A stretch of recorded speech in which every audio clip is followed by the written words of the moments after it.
Every team, every topic, everywhere. This is Believe. It wouldn't be the holiday season if there wasn't candy, right? Celebrate the holiday season with the Holiday Crush. They've sprinkled candy with a holiday theme and fun-packed challenges every week for 5 whole weeks, finishing on January 4th. The more challenges you complete, the better your chances of unwrapping delicious rewards. So, are you ready to crush the holidays? Play the Holiday Crush now. Download it from the App Store, Google Play, or Windows Store for free. Terms and conditions apply.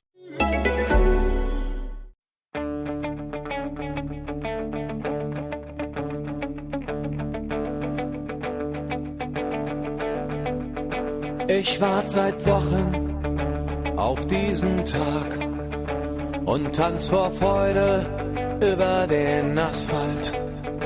Als wär's ein Rhythmus, als gäb's ein Lied, das mich immer weiter durch die Straßen zieht. Komm dir entgegen. Hello and welcome to Gegenpressing, the Bundesliga podcast from the Football Grad Network. I'm your host, Bryce Dunn, and joining me, as always, is Chris Williams. Chris, how's your week been? It's been very good, thanks, Bryce. Busy week and a really good match day. So it's a very, very good match day. I started on Friday, obviously finished as we record this a little earlier. But yeah, it's been a great match day. Can't wait to get stuck in it. Yes, plenty to talk about, as always. But joining Chris and I, as always, is Manu Veth. Manu, how's your week been? You're still over in Germany. Yeah, I'm in Munich right now. And yeah, we got a pretty good turn for the better because I got an email from Bayern on Friday and nice accreditation to the Allianz Arena. So yeah, I spent the Friday at 1860 and then the Saturday at Bayern Munich. And I tell you, what a contrast of two football worlds. Yeah, I would say so. Though that'll change in a few years, eh, Manu? Yeah, definitely. I'm glad you're confident. But joining the three of us back once again is Jon Mackenzie. Jon, it's great to have you back. And what have you been getting up to? Yeah, it's good to be back. And I have been watching Gladbach lose in a game week where, had they won, they would have done very well and got into second place. So I said yesterday, I'm expecting us to lose here, and lose we did. So blame me. Sorry about that. And as a reward, we brought you on. Well, as I was saying, you only bring me on when Gladbach are doing badly. Whenever they're doing well, I'm nowhere to be seen. Yeah, but to be fair, John, they're still fourth in the table. Yeah, I guess you have to take the good things when they come along, don't you? Yeah, I think there's plenty of positives still to talk about that once we get to it, John. But we'll just hold off the Gladbach chat just for a little bit, but we will get to it. Manu, I feel I need to go to you. We kind of said that Peter Stöger would stay, and well, what's happened? So the game against Schalke finished 2-2, and it's seen Peter Stöger have his last game for Cologne. That means Cologne once again have went winless. I mean, we didn't see this coming. We thought that he would probably last to the end of the season and maybe even go down with Cologne, but that's not been the case. Yeah, apparently this decision was actually already made on Friday, Bryce, that he would leave. And the reason for that was that Peter Stöger wanted a decision to be made about his future. He didn't want to have this discussion over his personality, carry on for days and days and weeks. And apparently there was too much opposition towards what they call in Köln the Freiburg model. Last week it appeared that was still the upper hand. That's what they wanted to do, sort of what Freiburg always does, no matter what happens to the club, for bad or worse. They're going to stick to their head coach. Christian Streich was able to go down with Freiburg a couple of years ago and then allowed to rebuild. And they've done the same with Volker Finke before him. And Köln, there was too much opposition towards carrying on with that model. And yeah, that meant that on Friday, apparently the decision was made to sack Peter Stöger. Or sack is such a hard word. I guess to part ways. I think that both sides kind of knew that it was coming. And then on Friday the decision was made. And then I actually thought that they had a pretty good game. on this weekend against Schalke, against one of the sides that have really impressed us this season. Yeah, they did look much better, but unfortunately still could not get a win. That is a club record low of 14 games without a win. Chris, did you think that it was about time that Stöger went, or do you feel that they should have stuck with him at least to the winter break? I think they've done. It's a bit of a nothing move. If they were going to get rid of him, they should have done it a few weeks ago. And we chatted at great length, didn't we? I said at match day 10, if they were still rock bottom without a win, they should probably look at moving on. And they didn't. They stayed with him. And I thought we were in that sort of area now where they might stay till the winter break with him. It just seems a bit strange that they've gone now. They must have someone in mind. And reading the German press this weekend, it hints that he knew they had someone in mind, which obviously doesn't help if you're trying to stabilise a club, but you know in the back of your mind that your sporting director's already, the lack of sporting director, the guy above him's already looking at someone else. And it's been a bit of a bad week for them. They had the Horst Held debacle. And yeah, if the decision was made Saturday, obviously Cologne could have won and he still would have gone. But I get why they've done it. For me, it's just a strange bit of timing. It would have either been better to wait a couple of weeks, probably till after Thursday. They could still qualify for the Europa League on Thursday for the knockout stages, which if they get to that and now they're managerless, or coachless, it will be a bit of a steep hill for them to climb, although you'd imagine that they'd have someone permanent in by the time the European games come back after their winter break. So, yeah, it's just a strange timing decision for me. Yeah, well, speaking about the Europa League, obviously they've got a game coming up midweek, the final group game.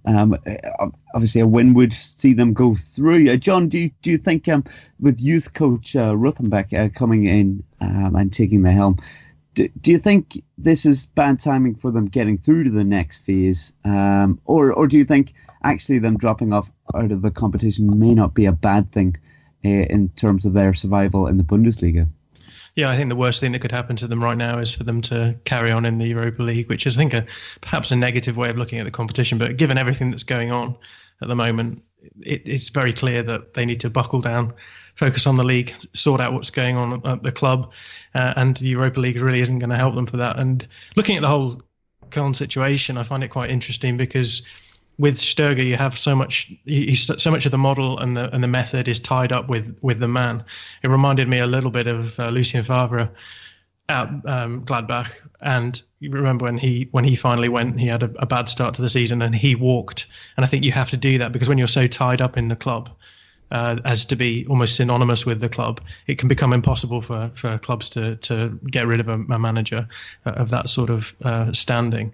So I think probably Stöger's done the right thing, but like we said, it seems at a bit of a nothing period. Should have done it earlier on in the season, perhaps, and given them a bit more of a chance to sort things out. Given that, like you say, they've got the Europa League happening this week.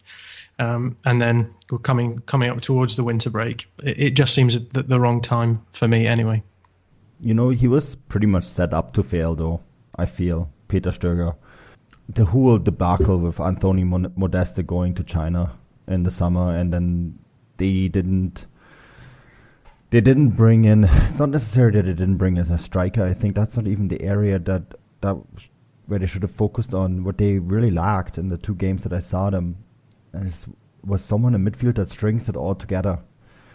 And I think that was really the biggest mistake in the summer, and that is something that they should have targeted.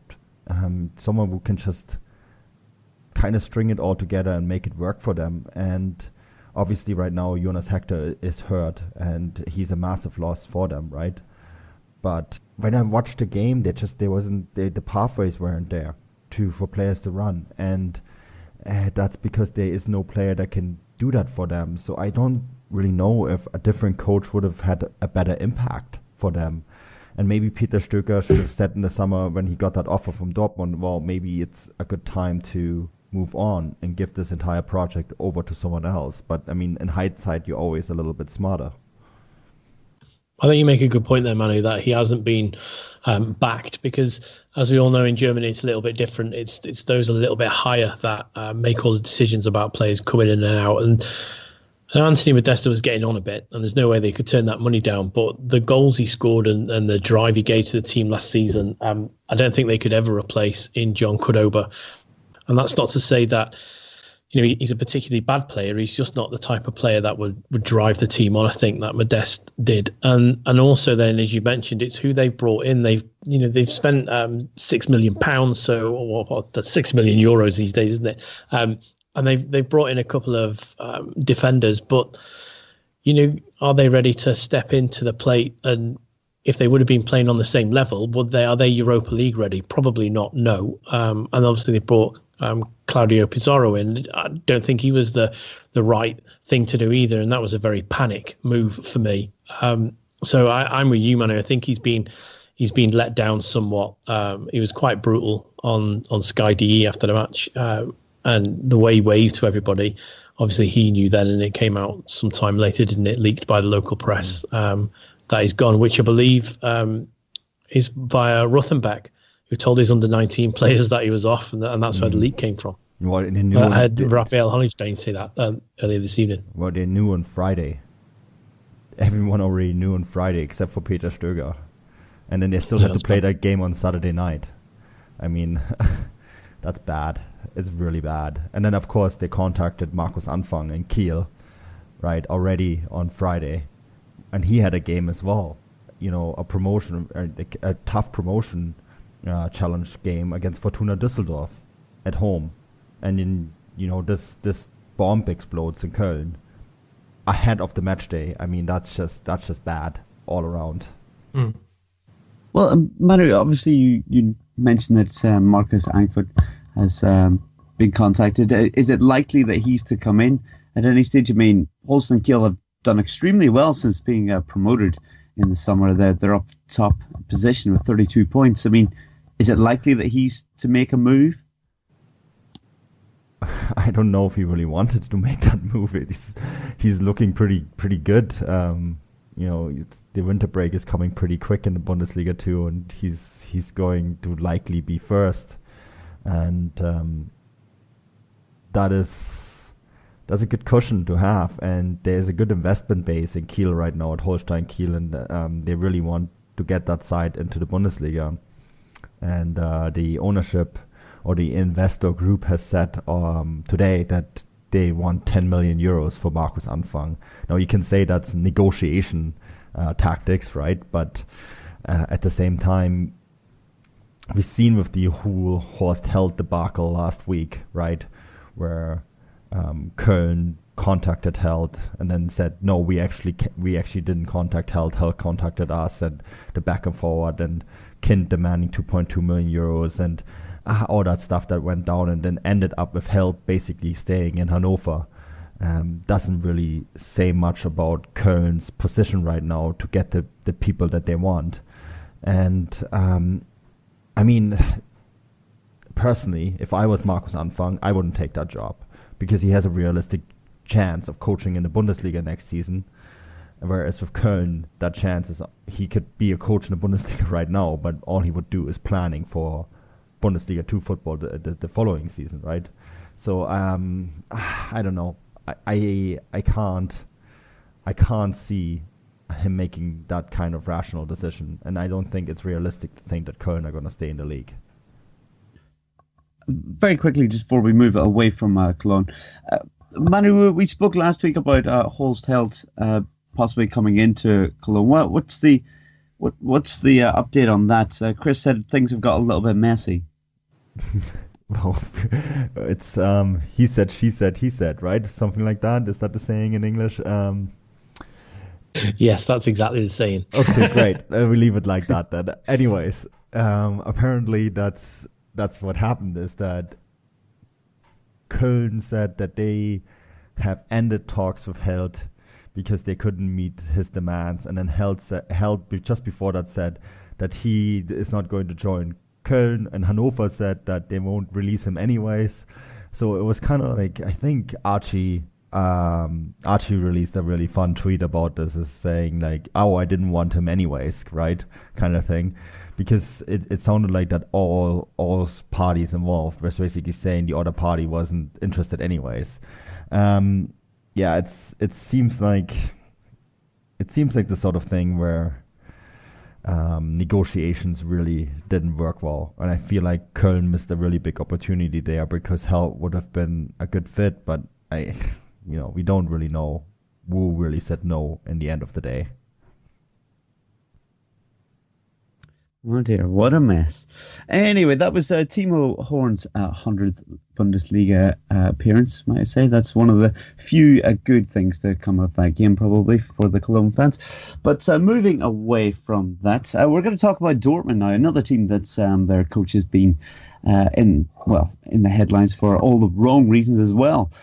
We did say that he had one game left to hold on to his job, and he really needed to take it to Bayern Leverkusen. Fortunately, it ended 1-1. They came from behind.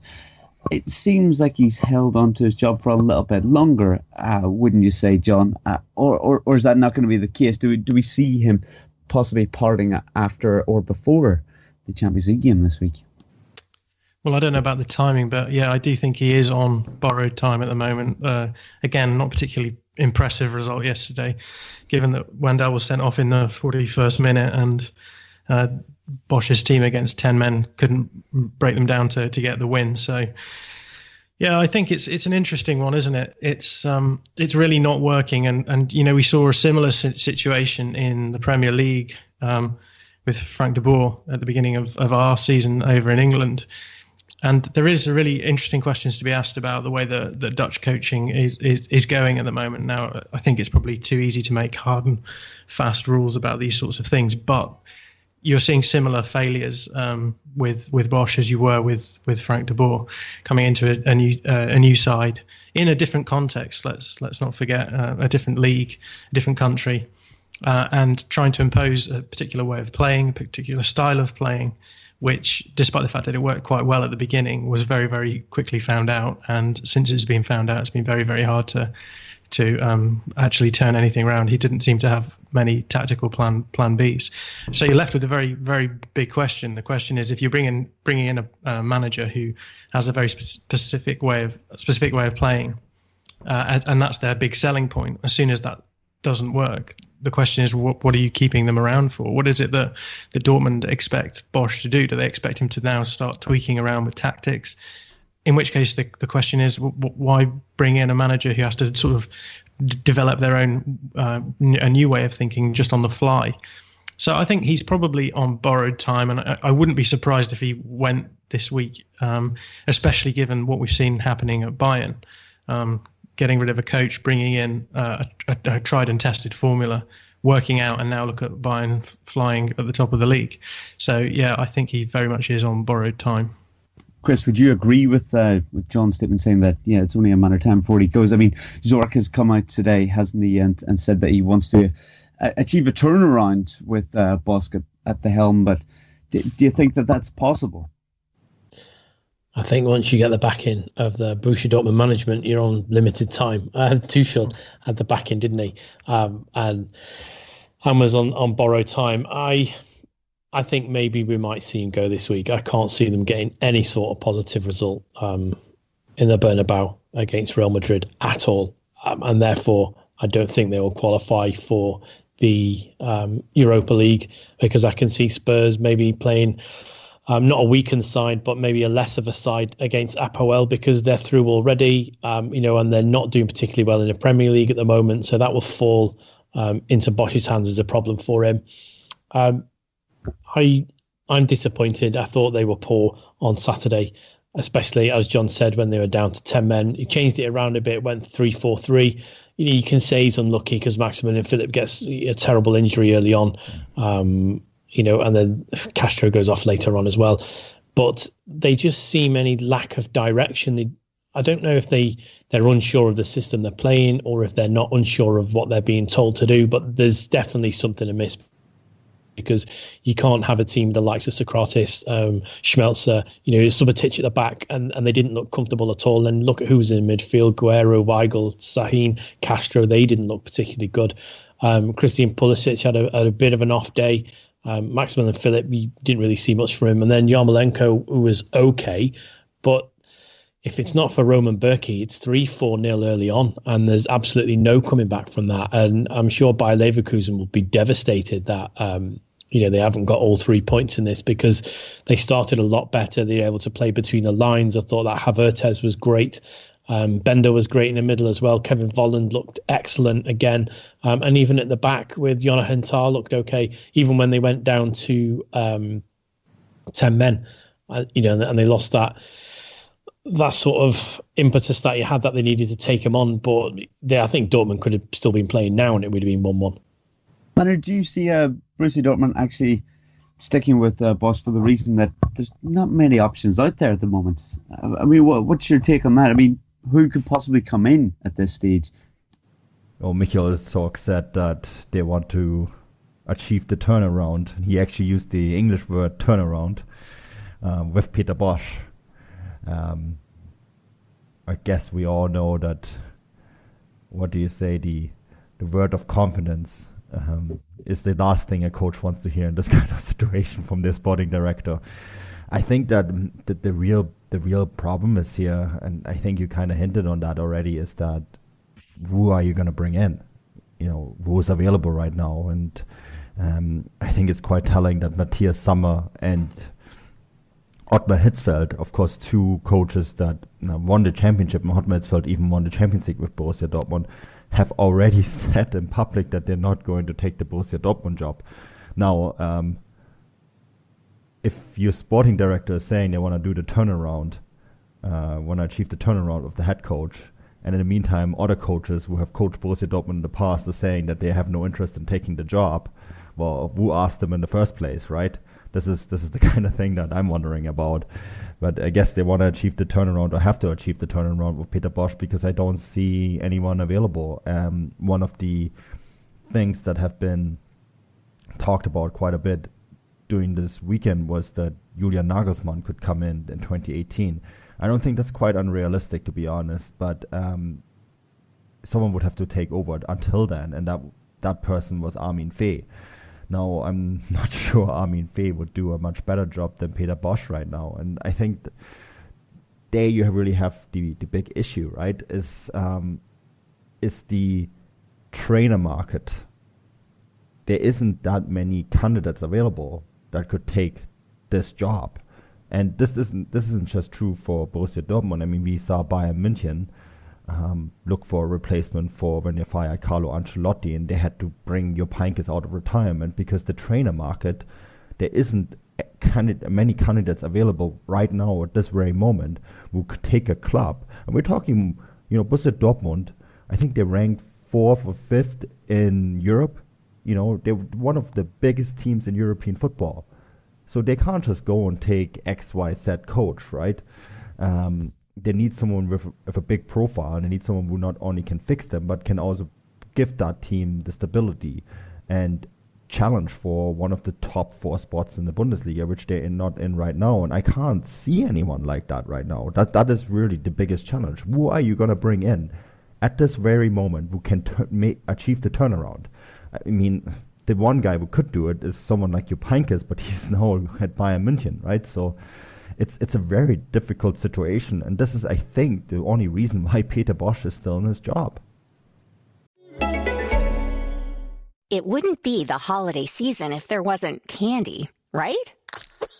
Celebrate the holiday season with the Holiday Crush. They've sprinkled candy with a holiday theme and fun-packed challenges every week for 5 whole weeks, finishing on January 4th. The more challenges you complete, the better your chances of unwrapping delicious rewards. So, are you ready to crush the holidays? Play the Holiday Crush now. Download it from the App Store, Google Play, or Windows Store for free. Terms and conditions apply. Yeah, a bit of a tricky one. So, obviously, we don't see the Champions League game going too well for them. But, John, next week it would mean that Borussia Dortmund would be at home, but they'd be taking on Werder Bremen, who managed a win this week, even though they're second bottom. How important is this game? I mean, surely nothing but a win would save his job. Yeah, I think the question is what if there is no bottom level, if there's nothing that is going to get rid of him, then I suppose at the end of the day it doesn't really matter. And I suppose what Dortmund have got to do is they've got to make Bosz aware of what their plans are, and if they are going to keep him to the winter break, then tell him that, and he can, I suppose, use that as a positive and say, well, I've got nothing to lose. I think that's probably the best bet there. But yeah, I think if they start losing to Werder Bremen, there's big questions to be asked. I'd be shocked if they lose to Werder Bremen. I mean, if they don't beat Werder Bremen, then Merry Christmas, you know. That would be shocking. I don't think there would be any help for that club anymore after that. Well, there's 7 games without a win. Things are not looking too good. But was a Werder Bremen ever going to beat them? It might be now, right? But that sees Borussia Dortmund drop down to 6th with 22 points. They're quite a bit off the pace. But 2 other teams which will be looking to take advantage of that would be RB Leipzig and Hoffenheim, who met this weekend. Things didn't go quite to plan for RB Leipzig. They managed to lose 4-0 to Hoffenheim. Manu, what exactly happened here? I mean, that wasn't quite the close affair that we would have expected. Yeah, I had to backwatch this because I was in the Allianz Arena and I just basically got the score either on my screen in front of me or my phone ringing through, or on the big scoreboard in the Allianz Arena, and through many cheers and whistles from the Bayern fans, of course. Yeah, I guess I thought this was really astonishing because this result comes right off the back of Julian Nagelsmann being very heavily criticized this week, right? We've seen a couple tweets where he was said that he wasn't doing particularly well this year. Well, he is 5th now with his side, ahead of Borussia Dortmund, having just beaten RB Leipzig 4-0. He's not doing that badly, considering that he's lost several key players. Yeah, I guess he just got the better of Ralf Hasenhüttl, and I think what I wrote in my preview is it's quite interesting that you have one coach, Ralf Hasenhüttl. They're both very tactical, astute coaches, but Ralf Hasenhüttl has a certain way of playing football, which we all know what Leipzig are going to do any given day, but it's despite you knowing what they're going to do, it's very hard to defend or find a solution for it, right? It's always the same kind of football. It's always the same 4-2-2-2 formation. And we know they're always going to be high pressing. I know they're always going to have a high defensive line. We always know that they are going to have that switch turnaround, really quick turnaround in midfield, and that they're very dependent on the double midfield pivot. That's something that we talked about quite a lot about, right, John?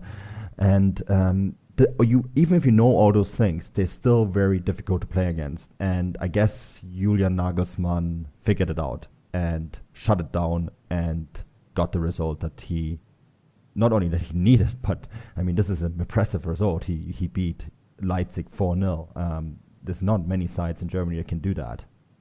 Yeah, Chris, what would you have said RB Leipzig need to do in the future? I mean, we talked about them really trying to push Bayern for a possible title contending season, but this is a bit of a large bump in the road, isn't it? Do you think the Champions League game midweek had anything to play with that?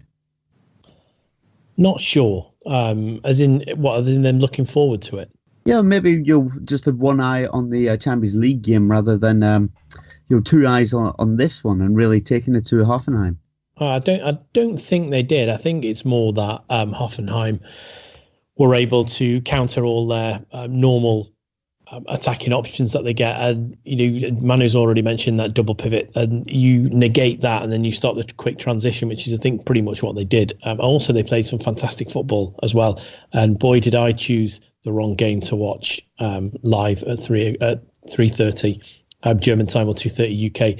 I would have much more preferred to have watched this live than the Dortmund game, because this was just a stunner, and Gnabry's goal, I think we can all watch back time and time again. But it was the speed. I mean, I've seen Hoffenheim this season over at Anfield. Covered the game for Football Grad for Football Stat, and they were blown away by Liverpool. And it reminded me watching it back of how Liverpool played against Hoffenheim. Hoffenheim played the same way against Leipzig. They were just they were just better in every part of the pitch, and they were more committed. Every now and again, a team like Leipzig are going to have a bad day, and this was, an exceptionally bad day. But let's not forget, it was only 1-0 at half time. It's the second half where, it sort of fell apart for them. The last goal comes very late, but it's the second and third goal which are key to the whole match, and they got them at the right time. And I don't know, maybe later on towards the end of that game, once you go 3-0 down, Bryce, you might be right. They may be thinking, okay, this game's done. Let's just have a look forward to this coming week and the Champions League game. In some of the players' minds, perhaps that might have happened, but I certainly don't think it would have happened before it, because, Hoffenheim are a good side, and they've placed well in the Bundesliga last season. They were excellent. And I think by the start of the season, Leipzig would have expected it to be Hoffenheim and Dortmund who they are fighting to be in the top four in some sort of different arrangement behind Bayern. I think in the match itself, it was very, very close first half. The Hoffenheim goal was actually really, really well worked. It was beautiful. And the first time I saw it, I thought that Rupp had actually mishit it to Nadim Amiri. But looking back, it was just a blistering counter-attack. And then if you look at half-time, Hasenhüttl makes two substitutions. He brings on Bruma for Klostermann and Stefan Ilsanker for Dea Upamecano. So obviously he went for it big, I think, and it obviously just didn't play out. And as you said, with Gnabry scoring those two goals within 10 minutes of each other, it just sort of sucker punched them, and that was that, and that was the game done. So I think often, these guys, I don't know whether or not this is correct or not, but I do consider coaches like Hasenhüttl, Tedesco, and Nagelsmann to be very systems heavy managers. When you listen to them speaking about the way that they set up their teams, they are thinking always about system. Now that's mainly because, obviously you get the most out of your team when you play them well as a system, but also these guys don't always have necessarily the real match changer sorts of players that they can have. And I think it's notable in this game that Gnabry just had one of those games which he was very, very good. And it came down to that, I think, those 10 minutes where he played well, and that was that. We saw it in the Premier League the other week with Mesut Ozil. He had a 5-minute period where he got 2 assists and a goal, and that was that. Thank you very much. And so I think what we're seeing in this game, I think, was probably down to that too. Yeah, well, John, speaking about Nagelsmann, obviously he's getting linked with. He's got linked with Munich. He's being linked with Borussia Dortmund, but it seems maybe in the last few weeks or even months he's come over a bit of a criticism. Before this game they were on a little bit of a patchy run in the league, but do you think this goes some way to answering the critics and kind of reinstating just how good a manager he is, and the fact that he's only 30 years old just obviously emphasises that as well? Yeah, I don't know how I would answer that question, because obviously I think one game obviously doesn't therefore reinstate his credentials. There's clearly been some funny old results from him this season, and even last weekend they lost to Hamburg, which is obviously not something which is going to endear you to managers at clubs like Bayern and Dortmund. So I'm not sure. I don't think anyone doubts his credentials. I just think the question is, why is there so much inconsistency with him? And I'm not entirely sure I know the answer to that. I think obviously last season Hoffenheim had a great season, and they had no Europe, and the questions are going to be raised about whether or not added European competition has affected him in some way. That's probably true, and he also doesn't have the biggest squad with which to deal with European competition as well. It's all part of a learning curve. So I guess if we start seeing Hoffenheim slowly creep up again towards the top 2 and trying to break into that battle, then I guess we'll have a better understanding of whether or not this is just a temporary upturn or not. We have to remember he's only 30 years old, right? So, this is an age in a player's career where they are supposed to hit peak, and we're talking about a manager here. We're talking about a manager who's, I think, younger than anyone on this pod, and so I think the learning curve, I think that's really the most difficult. Has been the most difficult thing for him. And you mentioned Europe, right? I think he's struggled quite a bit finding that balance between European club football and the Bundesliga, and I think he's still trying to figure that out in one way or another, which is fair enough. I think the criticism was unfair in a sense because we keep forgetting that this is really on his second full season, right? And he's lost Rudi and Süle, 2 key players, ahead of the season, and he's basically right now he's in the standings. He's in almost the exact same place where he was last year. So, I mean, that's pretty decent considering the extra things that he had to deal with, and that he's still only 30 years old. So, I think I think he just needs time, and that this is the one thing, of course, maybe to go slightly off topic. When people talk about him to go into Bayern, I think that would be a huge mistake for him because I just don't think he's ready for that yet. But a guy that he'll want to feature on the field, and that's Serge Gnabry. Yeah, well, you described it as decent, Manu, but I would say it's a little bit better than that. I would say it's pretty good, actually. But Nagelsmann will be taking his men out onto the pitch against Hanover next week, and he'll be hoping to keep up that winning mentality. But a guy that he'll have in the midfield for him will be Serge Gnabry. Chris, you mentioned that that second goal was quite fantastic, and it certainly was a rather lengthy strike from the halfway line. Seen him score with the only 2 shots that he had in the game.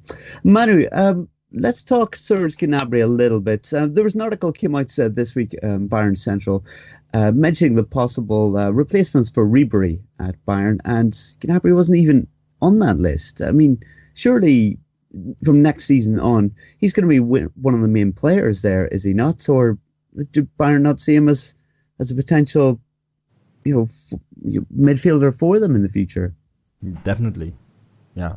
I mean, that's all the talk in Munich, that Gnabry is coming in, and that Gnabry is going to do the same thing than David Alaba did when he went out on loan, or Toni Kroos, or Marcus Babbel, or Sami Kufur, he went out on loan to Philipp Lahm. That the Bayern bring in someone like that, send him out on loan, and then he comes in and is Bundesliga Bayern ready. And we all know that Frank Ribéry's and Arjen Robben's times is the days are counted, and that Serge Gnabry is part of the succession plan. So I think any article that you write about potential replacements for one of those 2 players, you need to put Serge Gnabry on that number 1 spot. That's the reality, right? And the other guy would be, of course, Kingsley Coman, who has been fantastic since Jupp Heynckes has come in. So I think the succession plan is very much in line. Will they have to bring in someone else? Yes, absolutely. But I think it's a major oversight that you ignore someone like Serge Gnabry, and I don't think they do that here in Munich. I think here in Munich, it's they know that what they have with Serge Gnabry, and you're talking about a young German player who's gone, who has all the talent in the world right now. So I think he doesn't have to worry about being in the Bayern squad next season, and Bayern don't have to worry about him being ready to play on that Bayern level. I mean, Chris, let's just speak to you very briefly about how good his performance was and the goals that he scored. I mean, that was something else. Yeah, and when he's on his day, I think he's as good as any player in that Hoffenheim side. I'd just like to see him do that a little bit more consistently. Obviously not score a goal like he did his second one. I think that's pretty hard for anyone to do that consistently. But to have the sort of impact that he's had in that game, to have that a little more. And there's no question that he's definitely one for the future. And we've seen him play, at different clubs and also internationally, and be able to come up with the goods. So now it's just seen him develop, and don't forget he's only a young lad, so he's getting that development time, and that's why Bayern sent him to Hoffenheim. Obviously signed him and then loaned him straight out, and I wouldn't expect him not to go back at the end of the season. It's a double negative there, I apologise for that, but I would expect to see him playing at Bayern next season, definitely. So for me, I think that's an oversight. Yeah. We all know that. I can tell you that right now, Chris. That's the word here. There's absolutely no doubt he will be back with Bayern next season. I wonder whether or not he will be Arsenal's version of Kevin De Bruyne, letting a young player go, sending him across to Germany, getting all that tactical development and coming back one of the the top midfielders in at least the country. So I'm always interested when these sorts of transfers happen, because I want to see whether or not he will. Because when he was in the Premier League, I thought he was good enough to keep on, to at least risk developing within the Premier League. But I think he'll be a big player one day. But to be fair, John, Arsenal did want to keep him. It was came already the wanting to move away from London. That all came from his side. Yeah. No, I respect that. I also think that Arsenal probably could have tried a little bit harder to keep him had they developed him in a better way earlier on. But yeah, I think it's slightly different. Yeah, we've all heard how Per Mertesacker was not happy about him departing, was he? But let's talk about the game midweek. We're going to have Bayern Munich taking on Paris Saint-Germain. John, how do we see this one going down? I mean, the 3 points behind them in the group. I think Paris more or less have this one wrapped up. But can you see a Bayern Munich possibly taking it to them and beating them? Yeah, well, obviously PSG lost at the weekend to, I think it was Strasbourg. Correct me if I'm wrong. Mm-hmm. And I think, the thing with PSG is always that they do rely very, very heavily on their front three. Now we know that their front three is one of the best, if not the best, in the world. But where they do have frailties is towards the back of the pack for them. So I think, obviously Penka is savvy enough to know this. He knows that PSG are not unbeatable, and I think he wouldn't come out and say, he came out saying that he thinks that a triumph on Tuesday would be good for a good signal in Europe. And I think he knows well enough that Bayern could pull off something, but were they not to, then people wouldn't have expected them to do it anyway. So it's a sort of win-win scenario for him. So I think he'll probably sit Bayern in a fairly defensive 4-2-3-1 and probably try and hit them on the counter-attack. And I think with White, he likes to play White. He likes to play to go down the wing. He's got players like Kingsley Coman who can cause problems down there. And I think that it will be very interesting to see, because it'll be the first time really that we'll have a fair test of PSG's defence. I don't think the first match between these two is particularly fair, given that Bayern were 6s and 7s. So I'm actually quite looking forward to it, because it will hopefully give us a bit more of an indication about how far PSG will go in the competition this season. And Manu, did you share the thoughts of John? Do you see Bayern really being a win-win, whether they actually win or lose in this game? And how do you see the game going? Bayern always needs to win. John, I don't think you've been to Munich and have read the help of the newspapers here. Everyone on this pod knows I'm not a Bayern fan, but the expectations are quite clear. Bayern always has to win. It doesn't matter who comes to Munich.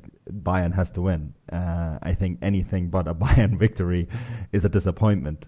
And I mean this. I don't mean this in a way of like, this is not an arrogant statement by Bayern. This is how they see the world. I mean, this is the mir san mir philosophy. We can beat everyone. We can beat everyone with our philosophy. That's who we are as a club. I think anything but a victory on Tuesday would be a big disappointment. It would be a setback, and I think that's how they would view it. I know, John, you're absolutely right. I don't actually disagree with anything you say, because that's just the neutral viewpoint of it, right? When you look at it as an outsider, as someone who's not from the city and doesn't know how things work in Munich, I think if they lose this game, it really doesn't matter. You would think, right? But for Bayern, it will matter, and I think the kicker headline today, this for Monday, is we want revanche, we want vengeance. That says it all. I think they don't care to be ahead of PSG in the standings, but they definitely want to beat them. And I think anything but a victory will be a disappointment for them. Chris, I feel on that note we need to speak about the title race in the Bundesliga and speak a little bit about Bayern and how they got on the weekend. They beat Hanover 3-1. This is actually registered a season high 30 efforts on goal, I've just read. They clearly were absolutely dominant in this game. Yes, they conceded one, but I'm pretty sure they'll be happy about that result and the performance. Did we expect anything else after their slip up last week?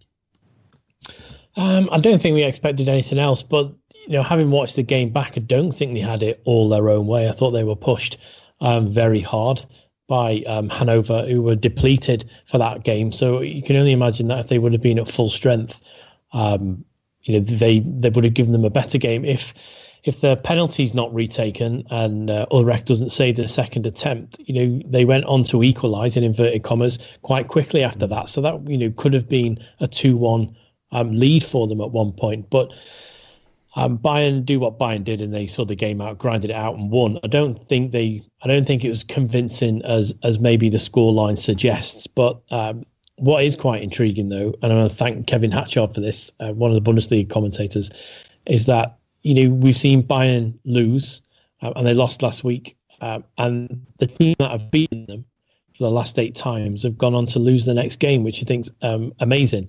It seems to me that when teams beat Bayern, maybe they get a little bit complacent and go into the next match day maybe on too much of a high. And I think we probably saw that later on Sunday evening, didn't we, where Wolfsburg were, destroyed Gladbach.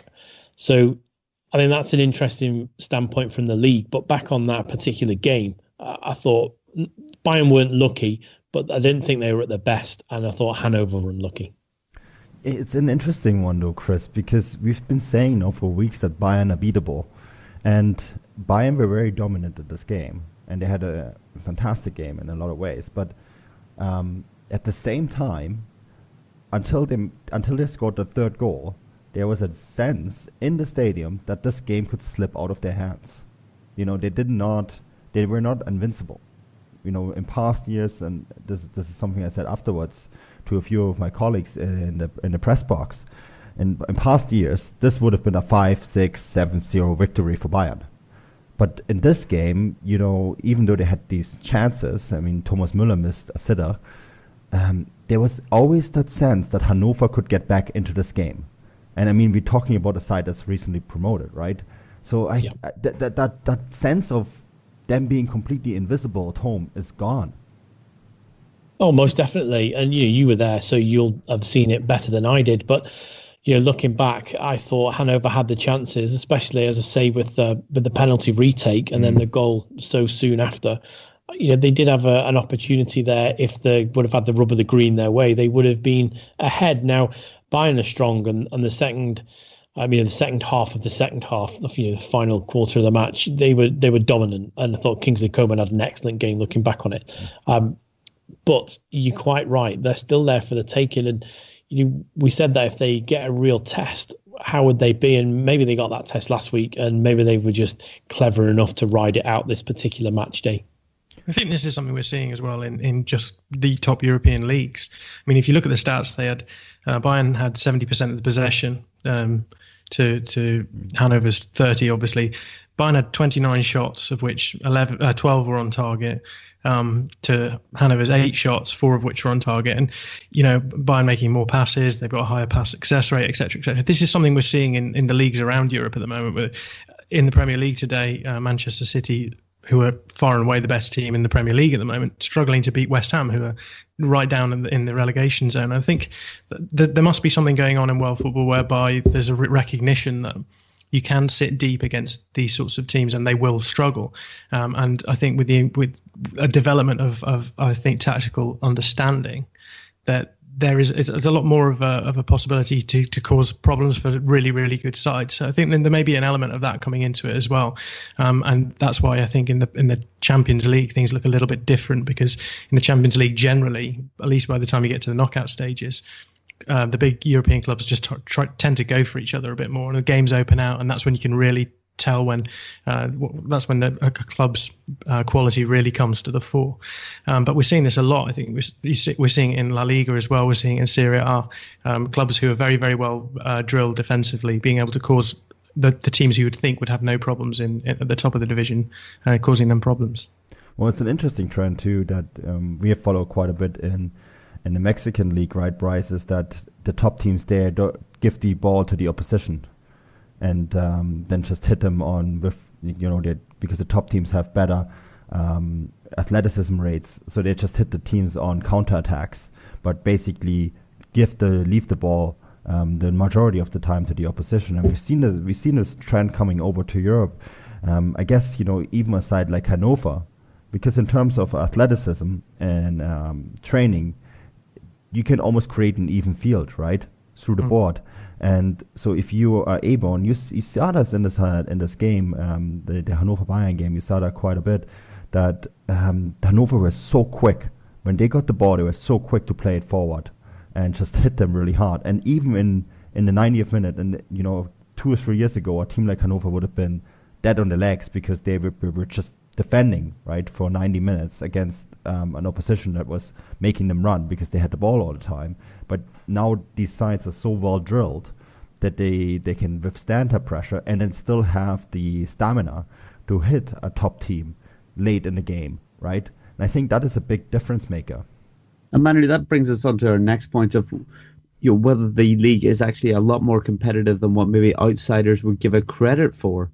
I mean, you mentioned that in Liga MX, we've seen that a lot, haven't we, with the stats being very one-sided to a side, but actually the team with what appears to have the worst stats actually coming out on top. And does that mean that it's a lot more competitive in the Bundesliga as this happens as well?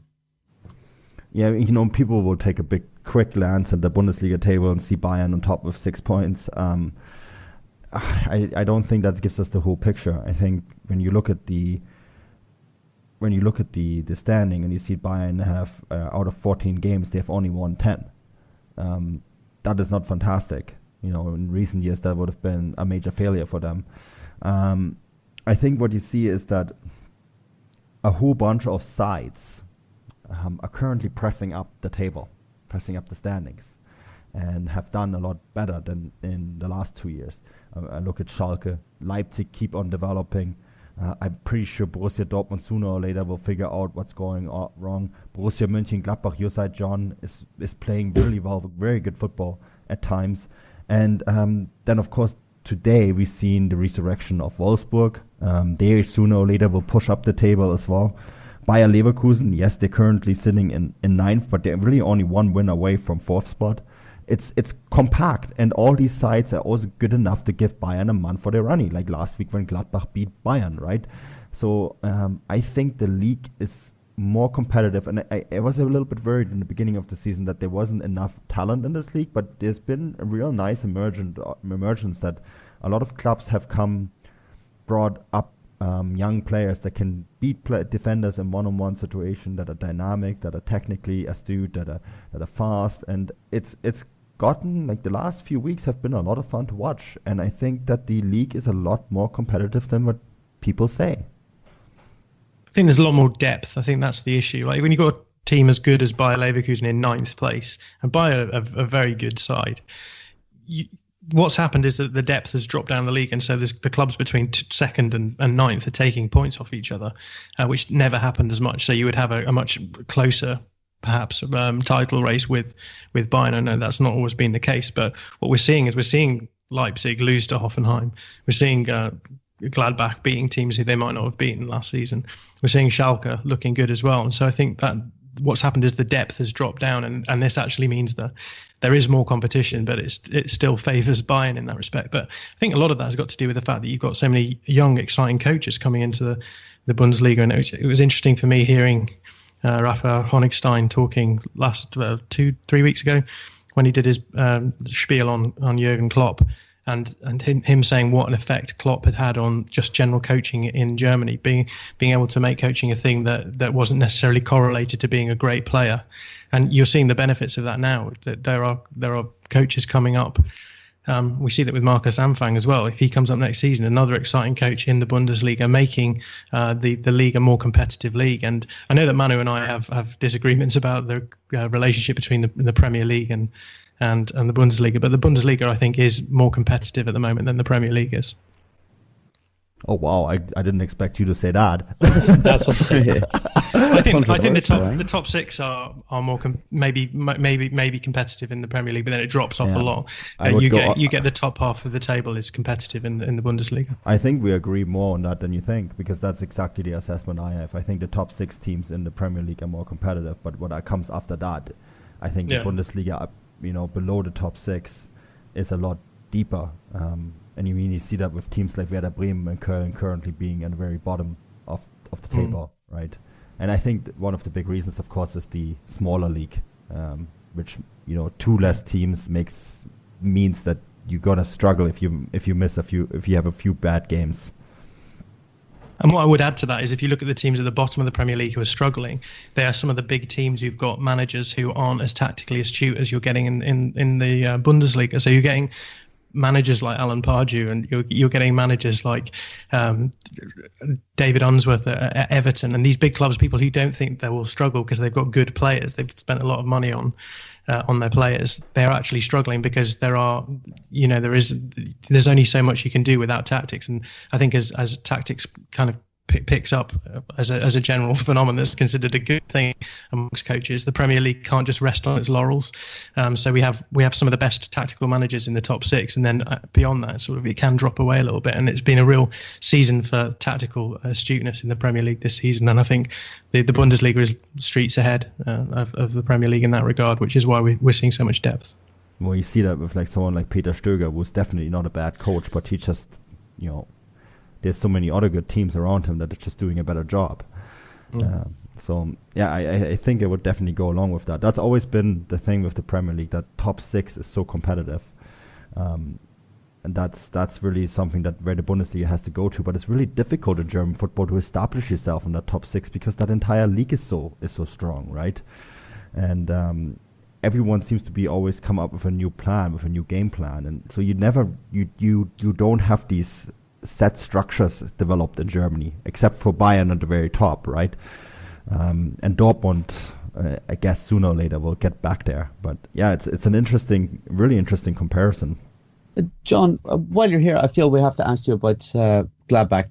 And obviously not an ideal result today, of course, but it's been a pretty good season for them so far. What do you think has been the main difference this season compared to the last? And do you think that they'll have the staying power to ever stay in the top six, as we talked about, or where do you see them finishing at the end of the season? Yeah, it's an interesting one. The game today was very frustrating. I was stuck in a bus in Peckham for the first 25 minutes of the game, so I couldn't actually see the goals that they conceded at the beginning of the game. But then when I got back in, put it on straight away, and from what I saw, Gladbach were dominant. They held the majority of possession. They were passing the ball around well. They were creating chances. Raphael was offside more than I think an elite football club's forward should have been, and they scored a couple of goals that were given, I think, fairly offside. But I don't know. I have a love-hate relationship maybe with Dieter Hecking. At the moment, as I've said before, the most important thing about playing the sort of 4-4-2 that they're playing at the moment is to have your double pivot sorted out. Now, in many respects, it works because Dennis Zakaria is one of the best players of a two-man midfield that I've ever seen, let alone seen at Gladbach. But at the moment, we're sort of bringing in various players alongside him. We've been trying out Matthias Ginter recently, and obviously that worked out quite well for us against Bayern.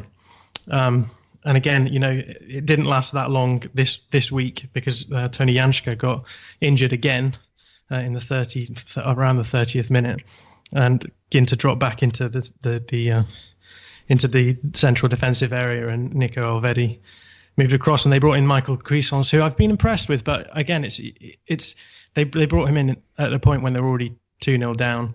And it just didn't seem to me that there was going to be enough oomph for them to get back into the game. And I think my problem with this sort of defensive 4-2-2 that they use is that it's a very passive formation.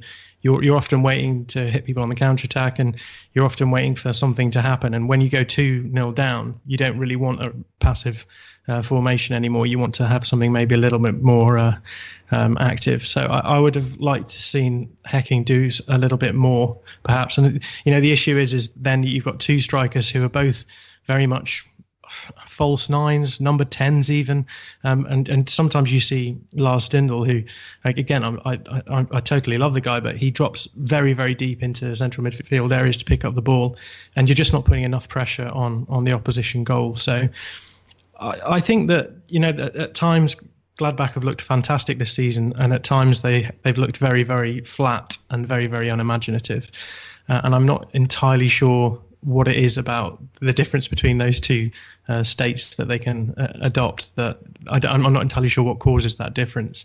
So at the moment, I'm just hoping that they can hang on to the top four. And I'm obviously gutted today because had they got the win, then they would have gone up into second place.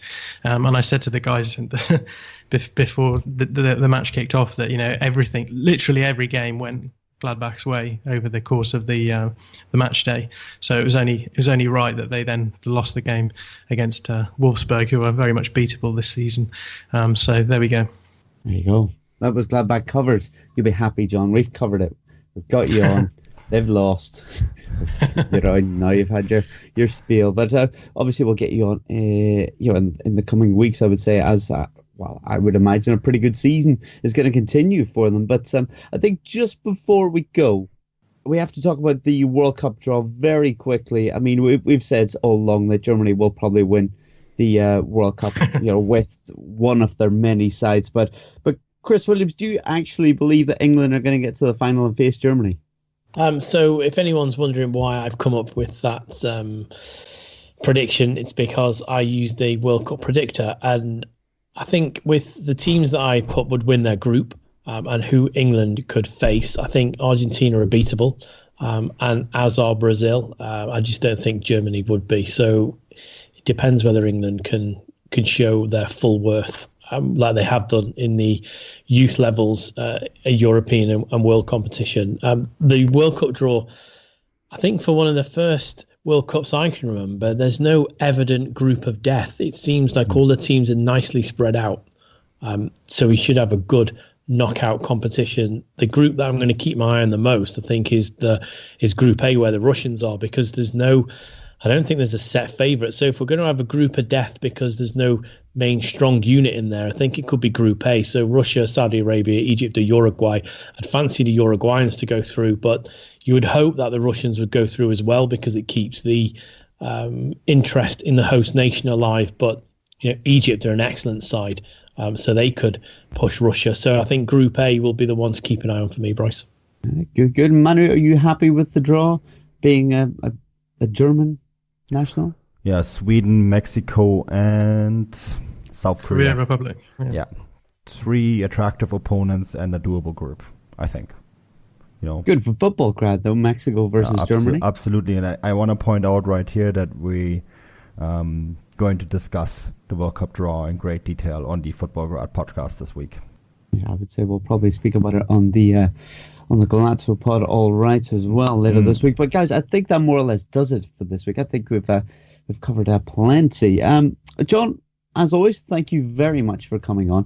What have you got going on this week or the coming weeks that you would like to draw people's attention to, or where can they find you on Twitter?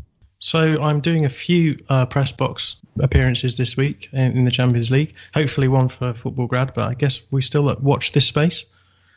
Yeah, it's a watch this space. So I've got a little nervous sweat on. So by the time this is released Monday morning, we should know 100%. Yeah, I'm still waiting too. But if I'm not doing, that's the Wednesday fixture at Wembley with at Spurs versus Apoel. If it's not that, then I am definitely going to Chelsea on Tuesday to see their game with Atletico Madrid. So I'm covering that for a different organisation, but I'm sure you'll be able to see me putting stuff out on Twitter with that.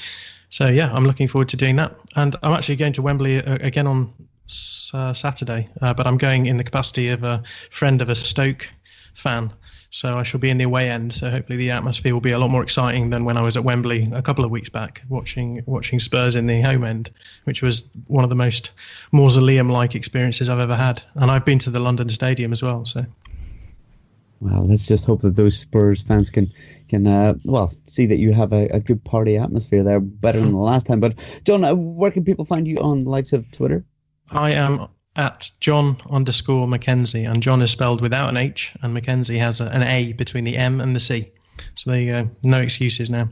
As simple as that, eh? Manu, what have you got going on this week? You're hoping to get to a game as well. I take it you should be there, shouldn't you?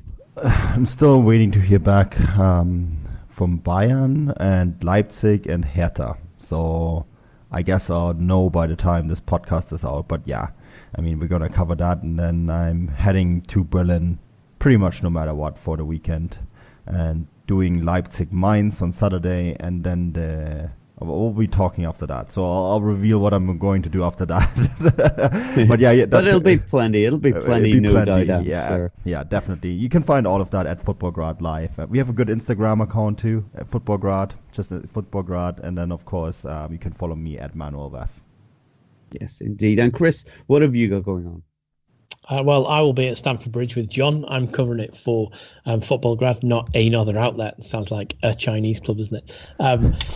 So I'll be there Wednesday. I'll either be at Tottenham, Apoel, or Liverpool Spartak. So I'm hoping that we get the good news tomorrow on that. And then Thursday for Footballgrad, I'm at Arsenal Bait. I'm seeing what the fallout is for Cologne as well as Bait.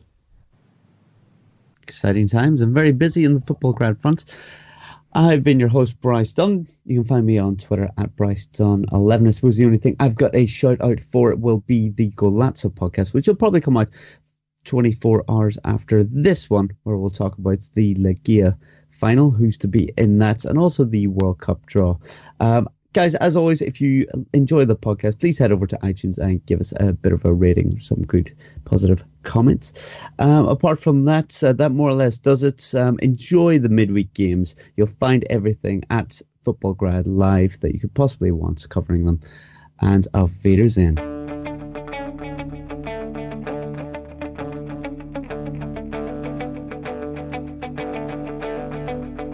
Ich warte seit Wochen auf diesen Tag und tanz vor Freude über den Asphalt. Als wär's ein Rhythmus, als gäb's ein Lied, das mich immer weiter durch die Straßen zieht. Komm dir entgegen, dich abzuholen. It wouldn't be the holiday season if there wasn't candy, right? Celebrate the holiday season with the Holiday Crush. They've sprinkled candy with a holiday theme and fun-packed challenges every week for 5 whole weeks, finishing on January 4th. The more challenges you complete, the better your chances of unwrapping delicious rewards. So, are you ready to crush the holidays? Play the Holiday Crush now. Download it from the App Store, Google Play, or Windows Store for free. Terms and conditions apply. Thank you for listening to Believe. You can show support to your host by subscribing to the show and giving us a 5-star rating on your preferred platform. Check us out at Believe.com and search for BLEAV on YouTube.